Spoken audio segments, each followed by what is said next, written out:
AM Impact on Your Health is sponsored by Dennis J. Courtney, M.D., Director of the Courtney Medical Group, located at 3075 Washington Road in McMurray, Pennsylvania. For more information or to make an appointment, call 724-942-3002. That's 724-942-3002 for Dennis J. Courtney, M.D.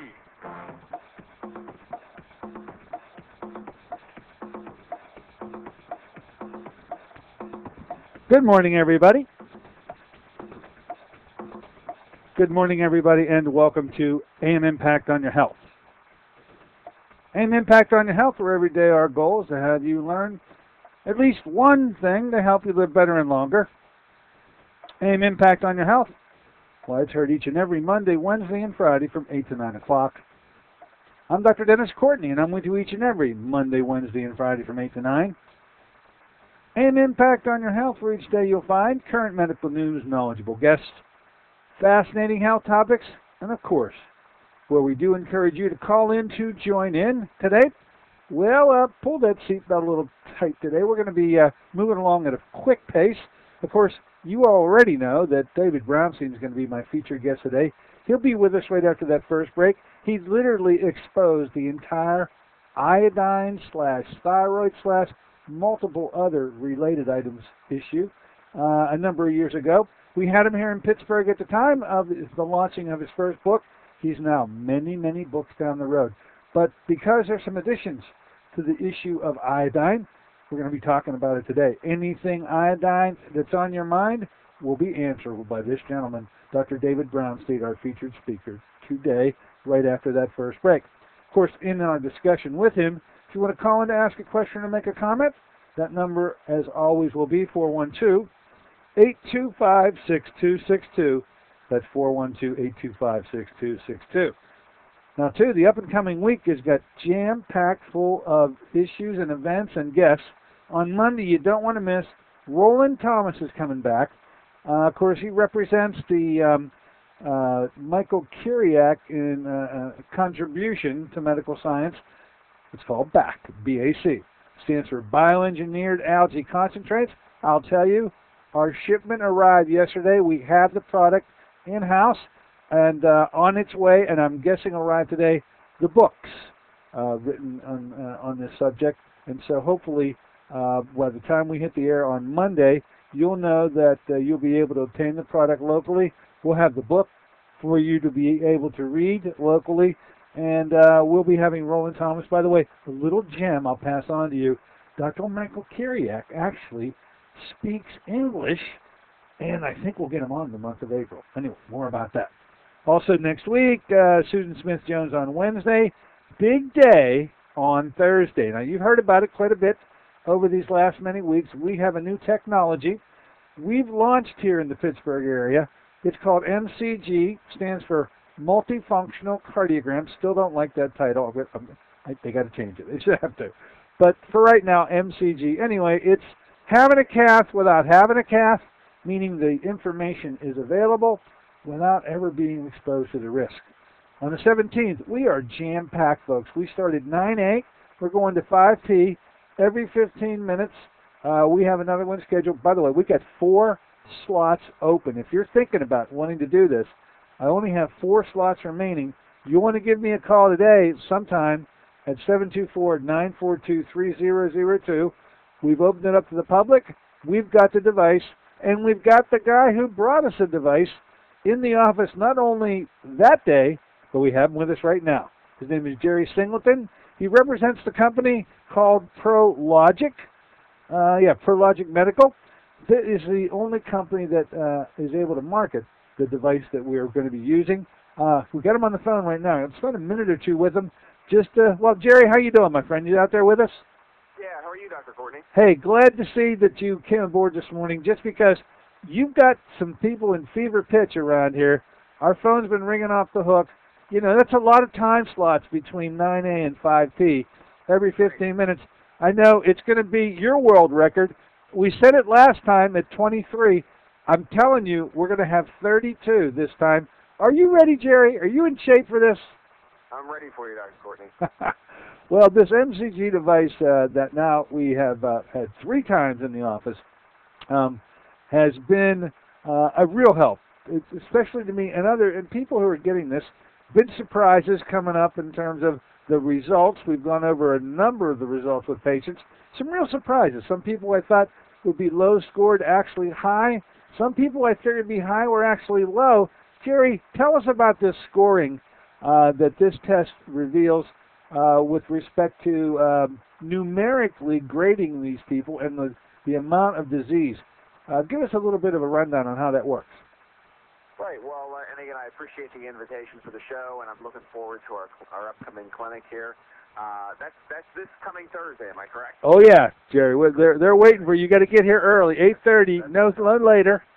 Great. You said we had 4 slots left. I'm excited. There are 4 slots left. I'm going to tell you they will be filled, Jerry.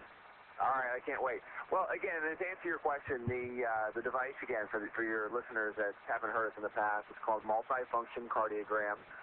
It's one of the products that I represent here in Pittsburgh. We have another product that's a pacemaker and defibrillator product, but this product here is phenomenal for, as we've talked about in the past, Dr. Courtney, the really twofold. One, for the screening of coronary artery disease in patients that maybe have some of the risk factors there or have had some prior symptoms or, and again, the major risk factors I know we've talked about, smoking, obesity, an inactive lifestyle, maybe a patient with high blood pressure, diabetes, high cholesterol, men over 45 are at greater risk, women over 55, African Americans are at higher risk, and certainly any family history, that's the number one. So, there's a number of risk factors. We won't go into all of it, but really, if a patient has any of those and is concerned about where they stand in respect to coronary artery disease, which again is the narrowing of the arteries from the development of plaque in the arteries that surround one's heart. We call those the coronary arteries. Those are the major. That's really what would lead someone to have a heart attack or would require a stent or bypass surgery. So this modality gives us the ability in 6 minutes or less to get a test back on them, giving a 0 to 20 score based on their ischemic condition relative to coronary disease.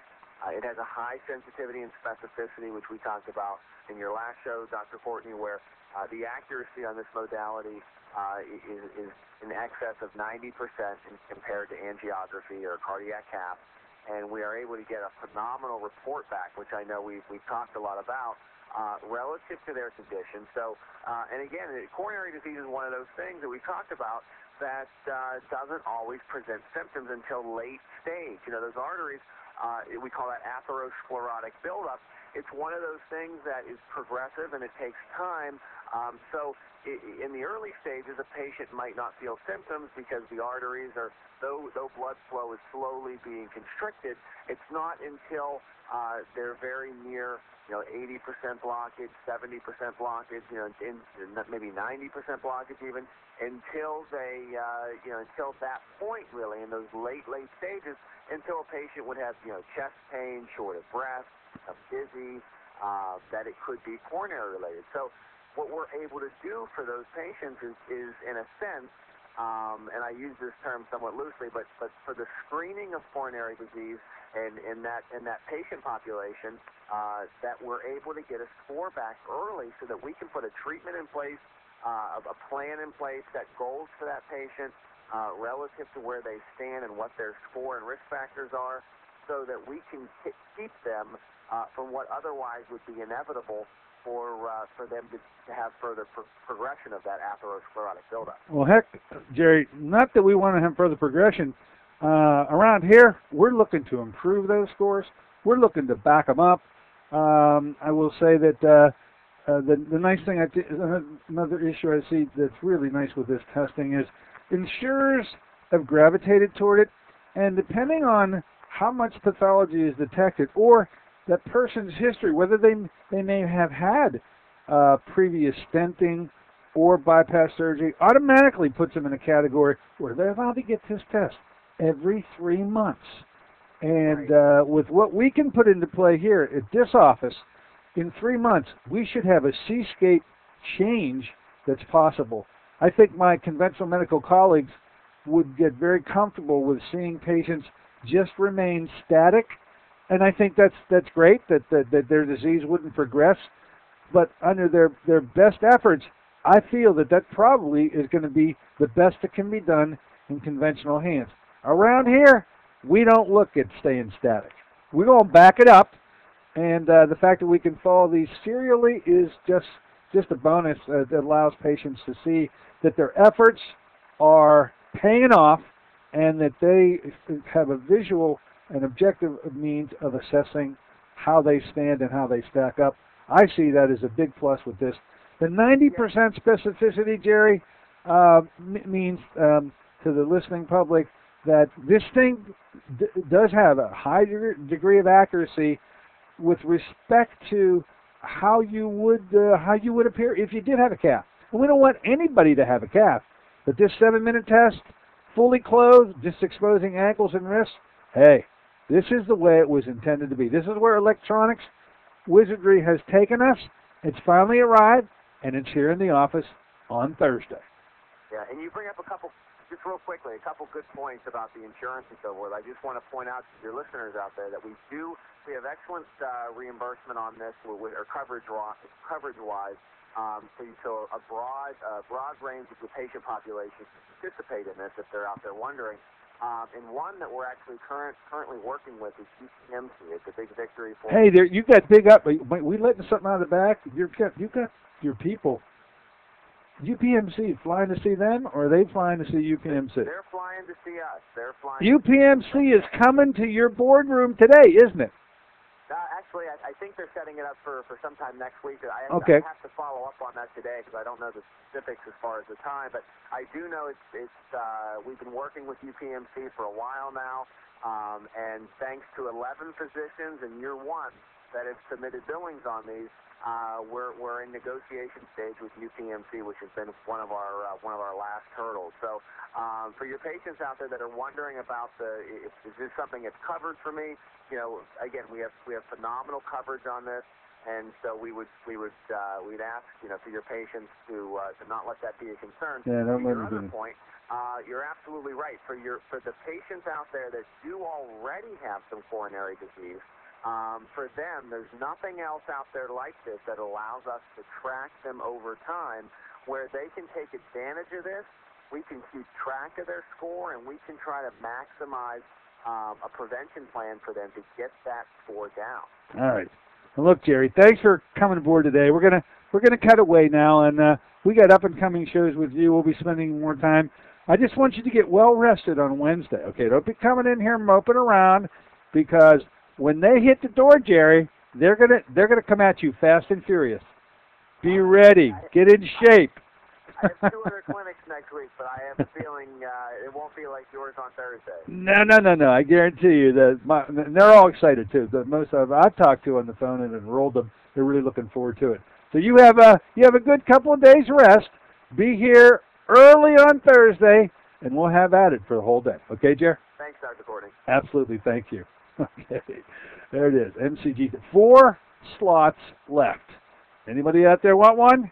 Give us a call. I got to tell you the time, and it's pretty much distributed, those 4 slots throughout the day, so they're not all clustered at one particular place. If you're a morning or an afternoon person, we should be able to meet your needs, and hopefully you'll take me up on it. It's the number 724-942-3002. Okay, you get that seatbelt tight. It gets a little bumpy around here. We're moving fast. We're going to take a quick break. In the interim, we're going to dial up our featured guest today, old friend of mine. What an extraordinary and accomplished author he has become. We'll talk about all of his works now, and in particular, the one that started it all off, Iodine, everything you ever wanted to know about it and were afraid to ask. Be back in a moment with Dr. David Brownstein. This is Dennis J. Courtney, MD. You become confused about how best to manage your health. It's no wonder. It seems that every time you turn on the television or radio, another expert has yet another suggestion for you to follow that seems to be reasonable enough, but no matter how dutifully you follow the instruction, it just doesn't quite produce the results that you are looking for. If this confusion sounds familiar to you, give us a call at the Center for Complementary Health, where we'll make some sense of the confusion based on a blending of traditional and alternative medicine that we've been perfecting over the last 7 years. We offer metabolic nutrition testing, immune system repair, natural hormone replacement therapy, chelation therapy, cutting-edge allergy correction, and a host of other safe and effective alternative therapies. Dennis J. Courtney, MD, is located at 3075 Washington Road in McMurray. Phone 724-942-3002. Have you been to the doctor lately? Was fatigue top of your complaint list? Even if your doctor asks you what you eat, the recommended 5 servings of fruits and vegetables a day is a dream in your busy schedule. What if you learned of a product 5 years in the formulation that delivers 5 servings of fruits and minerals in just 1 ounce? That's right, it's Fruit of the Spirit. The blessings of Fruit of the Spirit are now formulated into a delicious whole fruit puree product rich in antioxidants and minerals. Your health is more than just a test result. It's a balance of physical, spiritual, and emotional factors. You work regularly to strengthen your faith. Let Fruit of the Spirit help cover your nutritional needs in a convenient and cost-effective ounce a day. Call 1-800-442-3793 for a special promotional offer. Fruit of the Spirit, a blessing for your good health. Fruit of the Spirit, 5 servings of fruits and minerals with no added sugars. That's 1-800-442-3793 for your good health. Call them now, 1-800-442-3793.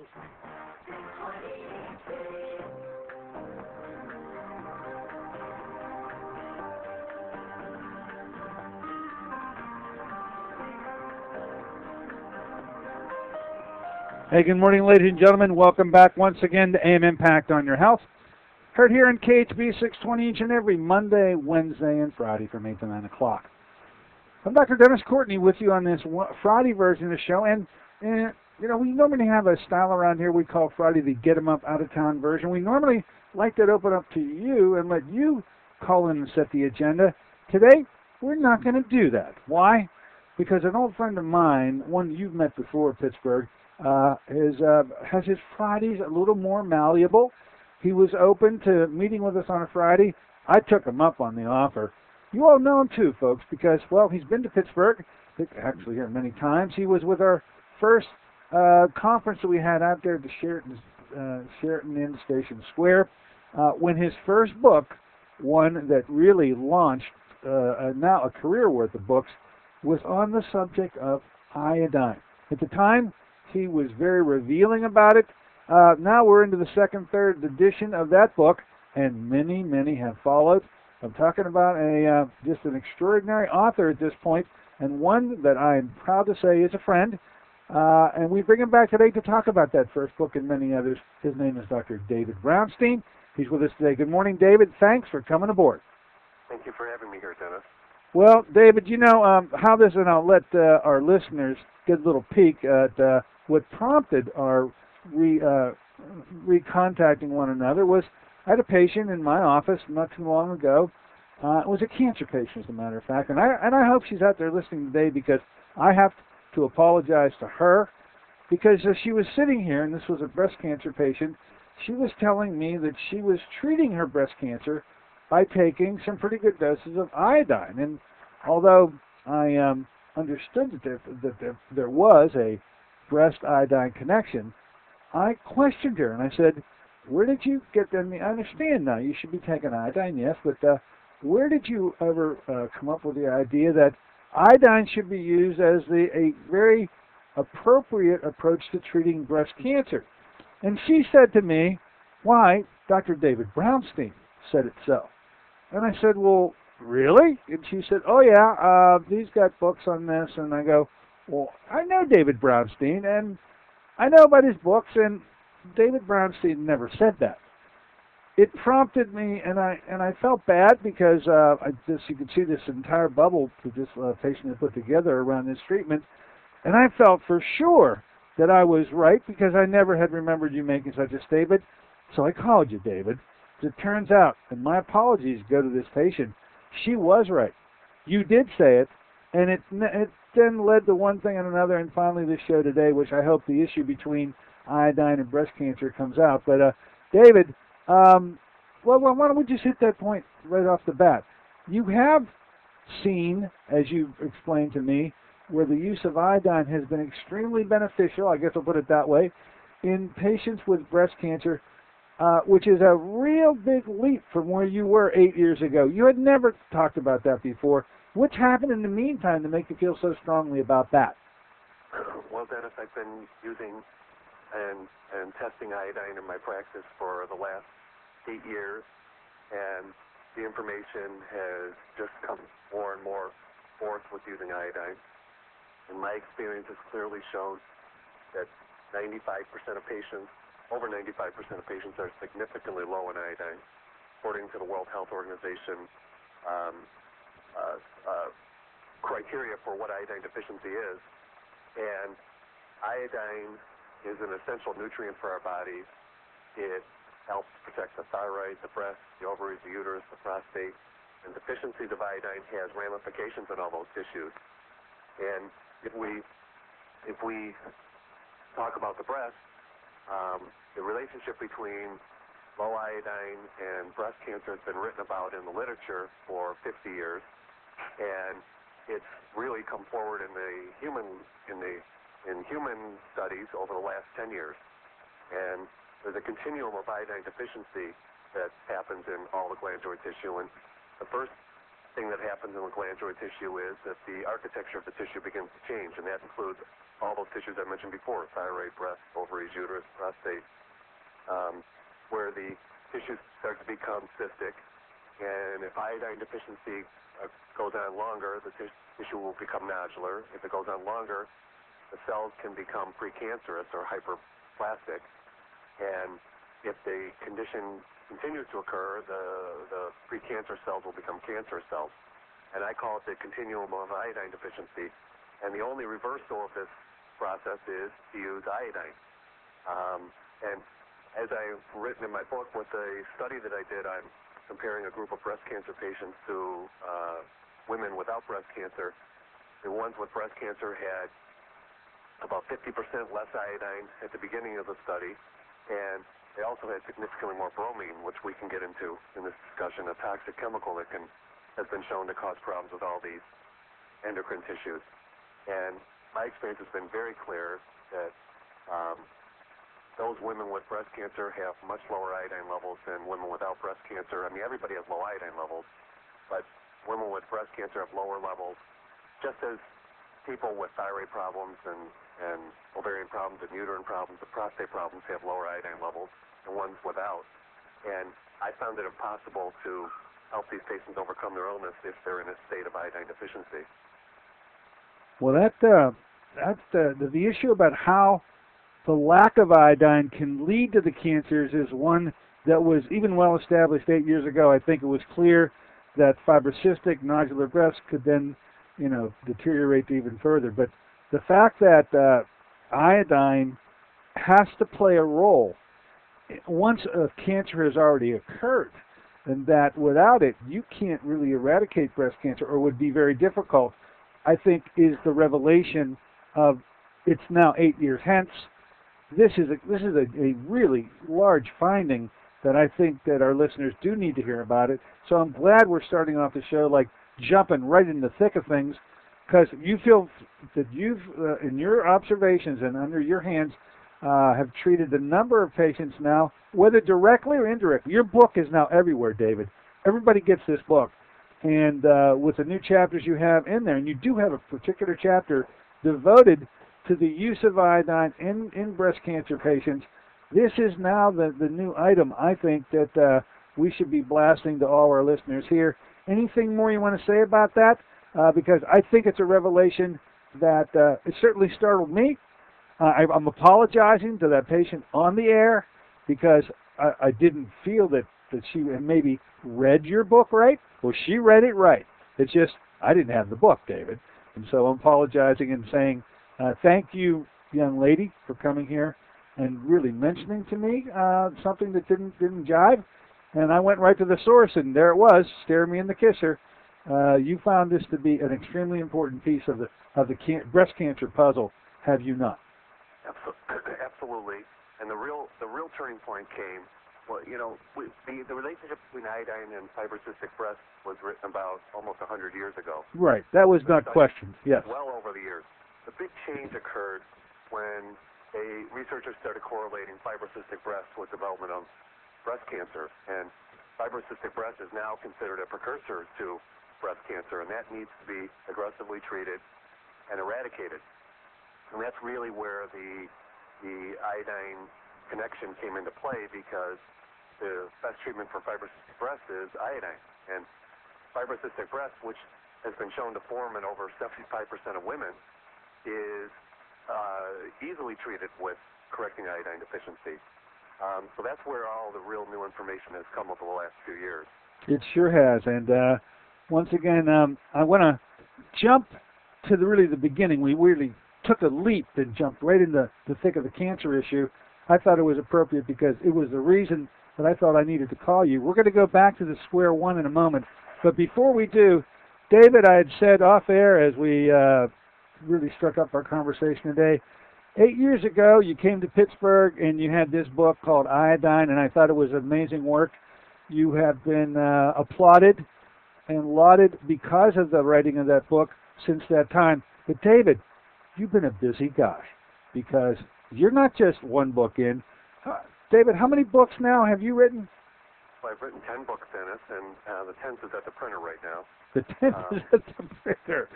I remember asking you, David, when you wrote this book, because I say I have a book inside of me, and I said, Dave, how did you ever write that book on iodine? Because I can't ever seem to get the time to do it.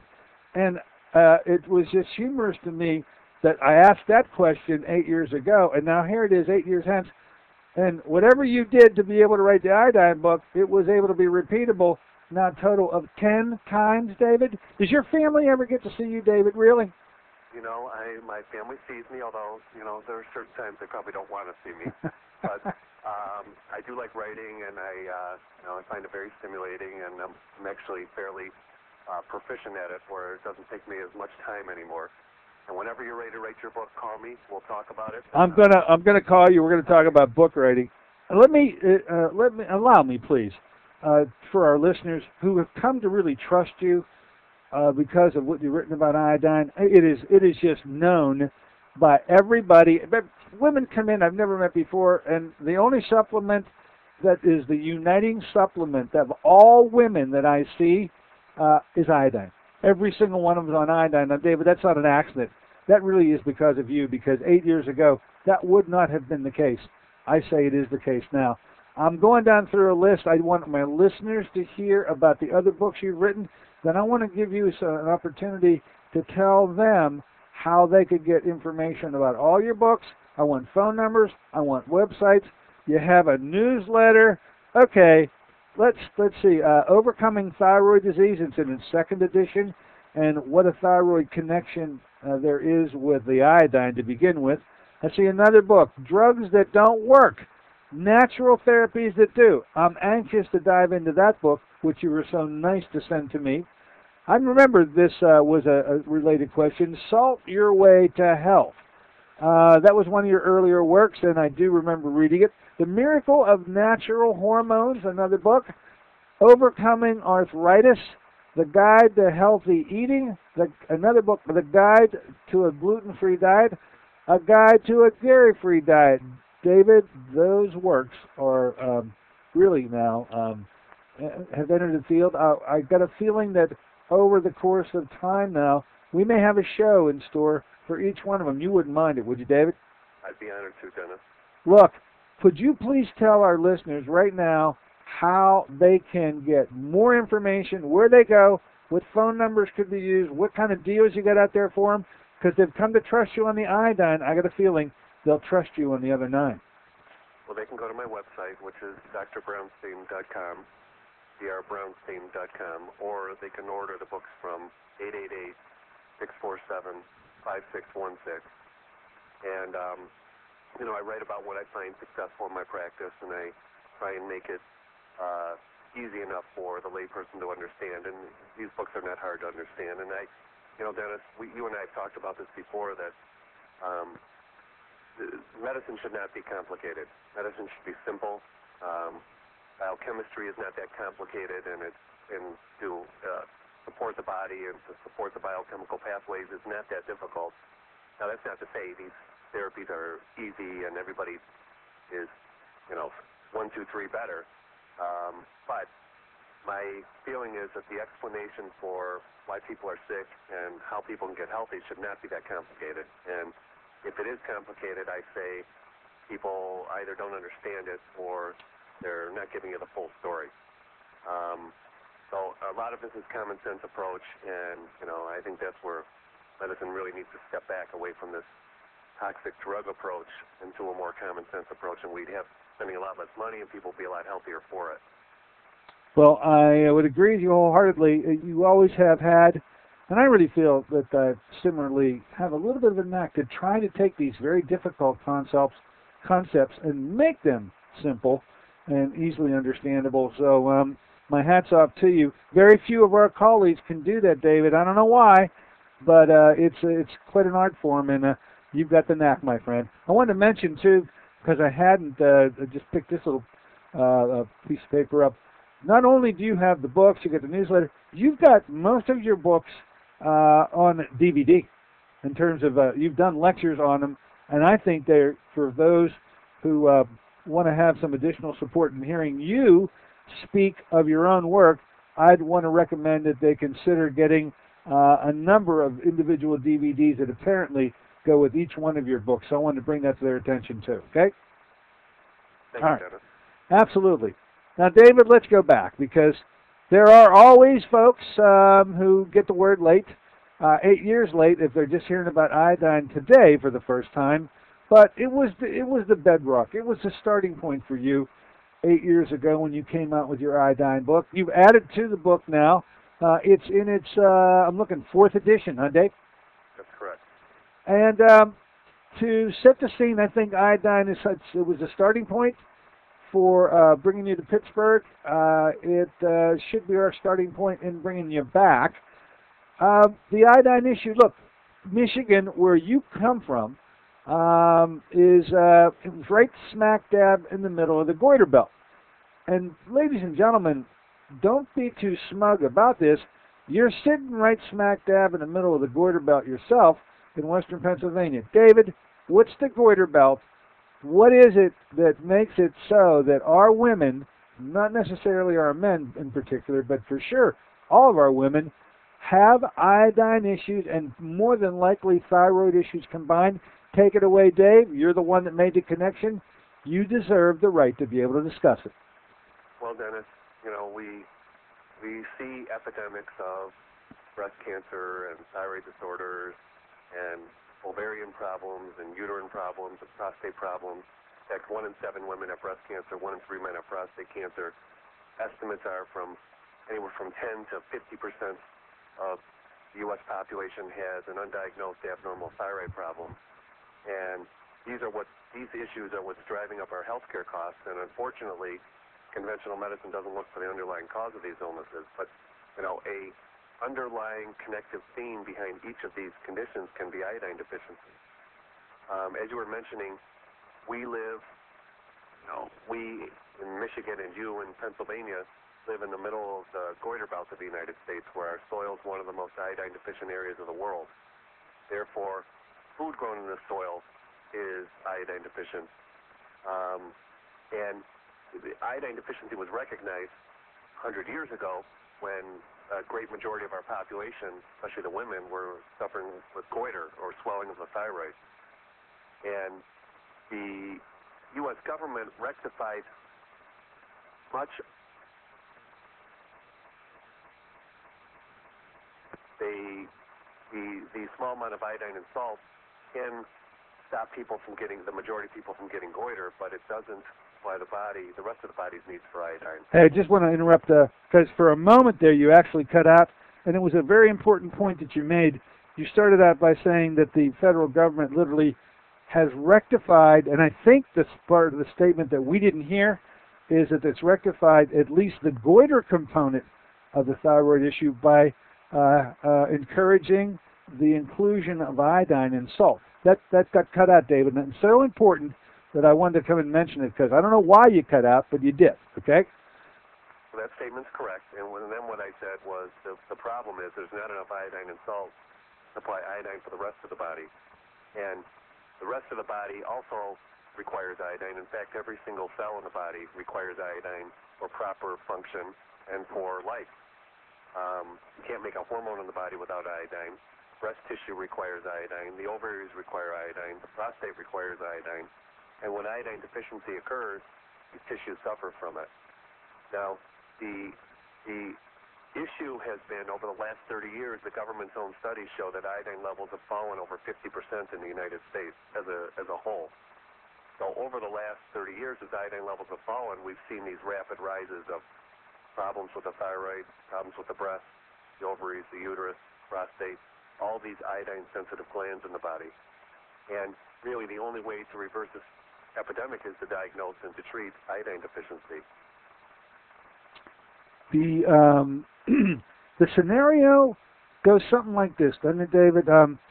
Our children, boys and girls alike, born and are grown up eating the foods that they eat.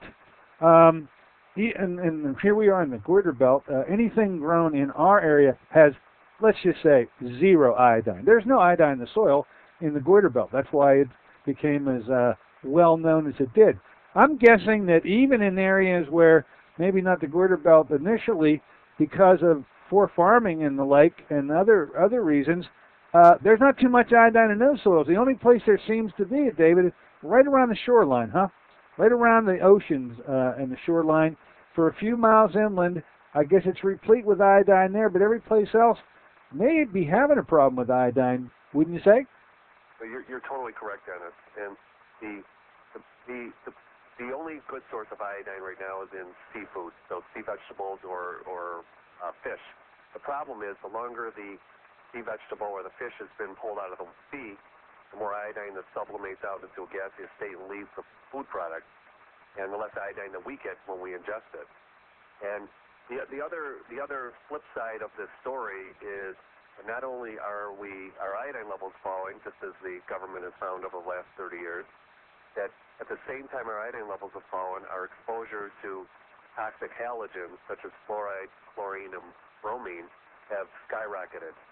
And the story behind the halogens is that iodine, fluoride, chloride, and bromide are all members of the halide family in the periodic table. What that means is they're all chemically related to one another, and when you're exposed to one of the halides in large amounts, your body will kick out the other halide. Now, of that family, only iodine and chloride are needed in our body. Fluoride and bromide, there's really no need for these toxic chemicals, and they poison enzymes and block iodine absorption and cause the body to release iodine when you're exposed to them. And our exposure to bromide has exponentially increased over the last 30 years. Bromide's a fire retardant. It's in a bunch of household items such as cushions and chairs and mattresses and carpets and clothing. It's in computer equipment. It's in iPods. And I have been testing people for bromide levels for the last 8 years, and so far, every single patient of the couple hundred that I've tested have tested to have very high levels of bromide. That's a new thing you did. I'm not aware that you were testing for bromides. And this thing about bromine, I didn't realize. You're the one that tipped me off to it. The bromine exposure. What is it in the baking industry that bromide or bromine or whatever is so prevalent? Is that still the case? It was 8 years ago. Do we get a pretty much a large exposure also from people that enjoy baked goods? Well, Dennis, I had mentioned all the consumer equipment that they use bromine as a fire retardant, and unfortunately, it's in our food supply as well. And in the 1960s, iodine was used in bakery products as a conditioning agent, so the flour would flow through the bakery machinery easier and smoother. And for some reason, in the early 1970s, it was mandated that iodine be removed from bakery products and bromine be substituted for iodine.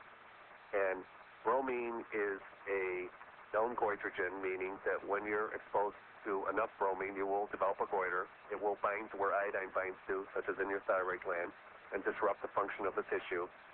Bromine's a known carcinogen that enough bromine can cause cancer and cause cancer wherever iodine's binding to, since that's where bromine's binding to. And you can take a guess where bromine's binding to in the body. It binds to the thyroid, the breast, the ovaries, the uterus, prostate and all the problems that we're seeing in patients today. And, you know, it's a shame that most of our bakery products, the bread, pasta, cereal, uses brominated flour. So when people are eating these products, they're getting a daily load of bromine in their diet. And is it any wonder that I'm seeing bromine toxicity in every patient that I've tested for? Every patient? How many patients deep is that by now? Well, I have a lab in my office. Now, I don't test people. I don't charge for it, and I don't take samples. I just test patients that I'm interested in my office. And we have tested over 300 patients. Every single one of them. Everyone has tested for bromine. Some of these patients are eating a good diet. Some are not. Some eat organic. Some don't. It doesn't seem to matter. What seems to matter is that the sicker they are, generally the higher the bromine levels are. And I just think it's so ubiquitous in our environment right now that we have to take steps such as ensuring that our iodine levels are adequate to help our body release this bromine, because what you can do is displace the bromine that's found in your body by using iodine. Now, sometimes people get sick from that. As they start taking in iodine, they can get a detoxification reaction, and that can range from flu-like symptoms to palpitations or nervous. As the bromine releases, huh? And you can directly follow that when you're measuring bromine levels on people. And what I mention in my books, and certainly how I treat my patients, is to not use iodine as a standalone supplement. Meaning, I don't just see patients, give them iodine, and tell them to go on their way. I use it as part of a holistic treatment regimen. And as I describe in my book, some of the ways that you can avoid getting a detoxification reaction from starting iodine and releasing bromine, and we haven't even spoken about fluoride yet, but is that you can take vitamin C, you can use unrefined sea salts such as Redmond salt or Celtic salt, you can take magnesium and some B vitamins, which all help to buffer those detox reactions and all help the body to marshal out bromine and to release it safely and gently without making people sick. Okay. Back to our kids. Those kids that are growing up and equally are deficient in iodine move along at pretty much the same pace, but no real changes occur until our girls enter puberty. And once breast development occurs, that's literally the point, as I'm seeing in my practice, and I'll ask you, I'm guessing it just mirrors what I'm seeing. That's when the drain begins, because there's now a competing tissue. Once breasts develop, the body's demanding more iodine. It never had enough to begin with, and now it has double nothing. And that's the point when the fibrocystic diseases occur, of course, and as well as the thyroid connection, because I'm going to have to say, and I'm guessing you're going to back me up on this, that the relationship between the fact that living in the goiter belt, having iodine deficiency, and thyroid disease, especially in women, is almost universal. Are you finding that to be the same thing in Michigan? We're finding it to be the same thing, and when I lecture across the country and even out of the country, I'm finding the same thing, that practitioners that are seeing it, who are looking for it. I mean, you're not going to see it if you don't look for it, but the ones who are looking for it are seeing it in the vast majority of their population. And the breasts have one of the highest concentrations of iodine.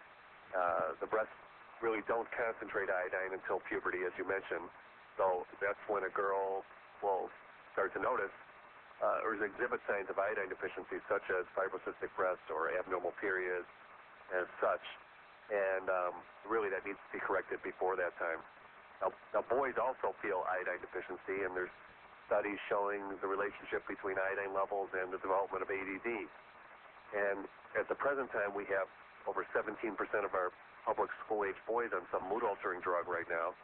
And I say these children don't have a mood-altering drug deficit syndrome going on. They have hormonal and nutritional imbalances, with iodine deficiency being a big part of their problem.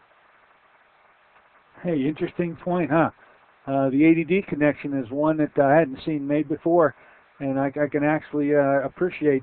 So certainly in the male population, higher represented by males rather than females. Maybe that little division there needs to have a little more study devoted to it, huh? Absolutely, Dennis. Now, could you please make a case for what I've got plenty of women to come through my offices, and naturally our discussion with them always leads to because you can see their hypothyroid symptoms are easily displayed between their hair and their puffiness in the face. All these issues that you and I look at and size people up. Their hands, like they say, that cold fish handshake, David, is probably telltale in about 80% of the women as a completely unbelievable difference in their metabolic rate based on their body temperature alone. But could you make a point for what I see keep coming up over and over again? Women to say to me, well, yeah, my doctor thought I may have a thyroid problem. He ordered the blood tests. They came back normal, so my thyroid's okay. Would you take that one for a moment? Because it's the biggest thing I've got to contend with. It's the same thing I see in my practice, Dennis, and I started looking at thyroid problems nearly 20 years ago when I started my holistic practice, and finding it in a huge proportion of the population. My estimates are, and I'll be conservative here, probably 50% of people have an undiagnosed abnormal thyroid function, and unfortunately, just checking laboratory tests does not identify the problem. The thyroid gland sits in the neck. It produces a teaspoon of thyroid hormone for a whole year. That teaspoon of thyroid hormone has to drive the metabolic rate of every single cell in the body 24 hours a day, 7 days a week. The little variations in that teaspoon can have big effects on the body. 1 teaspoon in a year. I never heard that before. You amaze me sometimes. Unfortunately, our laboratory tests do not check what's going on inside the cells of the body. They just check the bloodstream. And thyroid has its action inside the cells of the body. So the blood tests are just an indirect measure of thyroid function in the first place. And we don't have a measure of what's going on inside the cells, and many patients produce enough thyroid hormone, yet it doesn't work inside the cells. And one of the reasons that it doesn't work inside the cells is iodine deficiency. And there are other nutritional and hormonal imbalances that can affect this as well. But the symptoms that you described earlier, people are tired, they have headaches, they're fatigued, they're brain fog, their hair's falling out, they're puffy, they're gaining weight, can all be related to a malfunctioning thyroid gland. But one mistake that I made initially in the first few years of my practice was I would treat these patients solely with thyroid hormone, and many of them would symptomatically get better, but I was always uncomfortable with that. I never felt like I was treating the underlying cause of the problem. I couldn't believe that 50% of us walking around were lacking thyroid hormone. I don't think our maker designed us to all have lacking thyroid hormone. But when I started to really look at nutritional imbalances that are the underlying cause of why so many people are lacking thyroid hormone, iodine kept coming to the forefront, and that's where really treating the underlying cause of the illness, many times it's just correcting iodine deficiency will help that thyroid gland function normally and get rid of those symptoms. The issue of a person who had to be so abnormal so as to have their blood work really point out that they have a thyroid problem, on the one hand, you think would be fortunate because it's such a small number anyway. But our profession seems to have moved to the use of Synthroid almost universally. Could you spend a moment on, I won't feed you anything. Tell me how you feel about the use of Synthroid treating thyroid disease. Have you found it to be beneficial or not? Well, for many patients, Synthroid is beneficial, and Synthroid is T4 thyroid hormone, and the thyroid gland releases T4. The physiology is that T4 is released to the bloodstream. It is converted in the periphery of the body to the more active thyroid hormone T3, and T3 is what finds its way into our cells and provides the increased metabolic rates and the hair growth and the warmth and the clear brain thinking that we're all looking for. So there are many people that do well with Synthroid and T4 or Levothyroid, which is another form of T4, but desiccated thyroid or natural thyroid hormone has a mixture of T4 and T3 and a couple of other thyroid hormones and some other items such as selenium and calcitonin that help the thyroid function that provide more nutrients for this reaction to occur normally in the body. So many people need these extra items to help their thyroid optimally function. And if people are not doing well in Synthroid, I certainly suggest they should seek an alternative, such as Nature Thyroid or Armor Thyroid, and they will frequently do much better with switching their thyroid hormone around. Yeah, the issue of Synthroid being, because our colleagues very rarely use Armor or Nature's Thyroid. They're not comfortable with it, and I find that once they here it is. Once they put somebody on Synthroid, the doctor looks at the blood test and how they change, and thinks that because the blood tests indicate that all is well, that the patient is now better. When in fact none of the symptoms of thyroid have to have changed a bit. The patient could still be feeling as lousy, as cold, as bald, as puffy, but the doctor's feeling real good about the lab test, saying, well, we're here. We have arrived at the treatment goal. Comment? Dennis, I'm seeing the same patients you're seeing. Yeah. Working with the same doctors you're working with. Very frustrating. And doctors, look, you were taught the same way in medical school I was. We didn't have to do a history. We didn't have to do a physical exam. You didn't have to touch patients. Basically just draw the blood test. And you didn't have to say anything to them. If the blood test was abnormal, give them a thyroid prescription. If it's normal, tell them probably depression and give them a antidepressant prescription. But really, that's not the correct way to treat people. You're not treating lab tests. We're treating human beings who are much more than a lab test. And when we really look at someone as more than a lab test, you can make a much better diagnosis and a much better treatment plan for someone and help them out. All right, we've got we're moving along here, and I would feel that we didn't give our listeners a full advantage of having you on board if we didn't get to the iodine supplementation component as far as dosing goes. You're the guy who came up with the, if I can remember correctly, taking 4 iodoral was introduced to me by you. 4 tablets a day, 12.5 milligrams per means that 50 milligrams a day was to be given. And how long should it be given? And what do you need to check it? Could you take it away, Doc, and tell me if that still remains the same, or has there been some nuances in the dosing and for the length of time that dosing needs to occur that I'm not aware of based on your newer work? Well, the best way to work with iodine is for a patient to work with a doctor who's open-minded and knowledgeable about iodine and willing to test people and monitor them. So there are iodine tests. There's urine tests that can be done to measure the status of the body iodine levels. And there's a particular test called an iodine loading test that my mentor in iodine, Dr. Guy Abraham, developed. And the iodine loading test is where you take 50 milligrams of iodine, collect 24 hours of urine, and you're looking for how much iodine spills out into the urine. So generally, the more depleted the body is, the more it'll hold on to that 50 milligrams and the less someone will excrete out. Over time, what we found is that healthy people generally hold on to about 5 milligrams of that 50 milligram load, and they'll urinate out 45 milligrams. So we've set 90% as a normal iodine loading test level. So these loading tests can be done, and you can compare yourself to where you are and use the dose iodine from there. But your dosing was not far off. My general dosing recommendations for when I lecture to physicians is generally from 6 to 50 milligrams a day for most people. Seem to do well. Now, there's certainly, like anything else out there, sometimes people need less, sometimes people need more.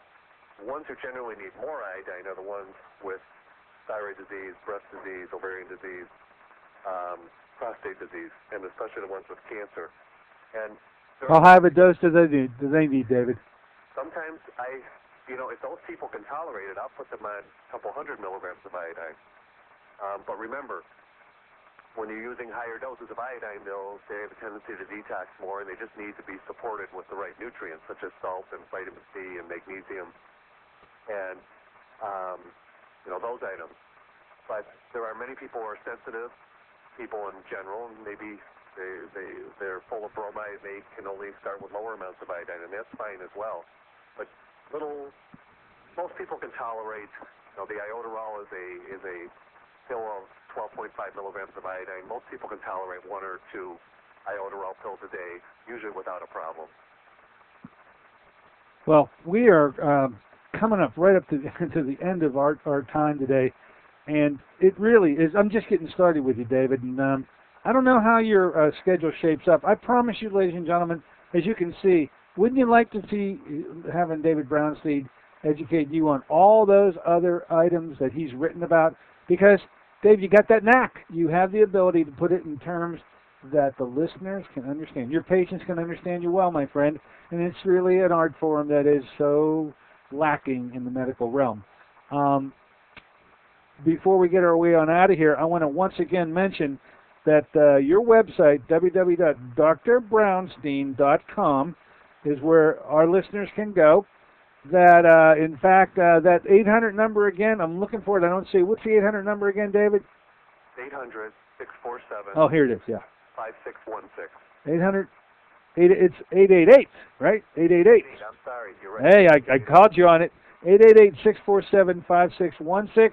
You can get the books there. You can get the newsletter there. You can get the DVDs there.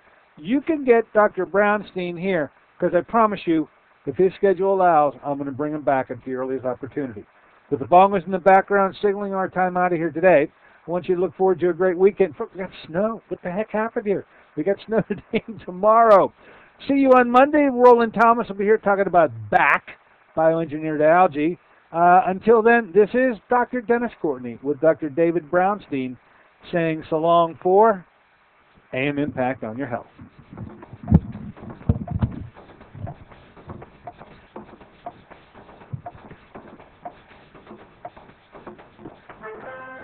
AM Impact on Your Health is sponsored by Dennis J. Courtney, MD, Director of the Courtney Medical Group, located at 3075 Washington Road in McMurray, Pennsylvania. For more information or to make an appointment, call 724-942-3002. That's 724-942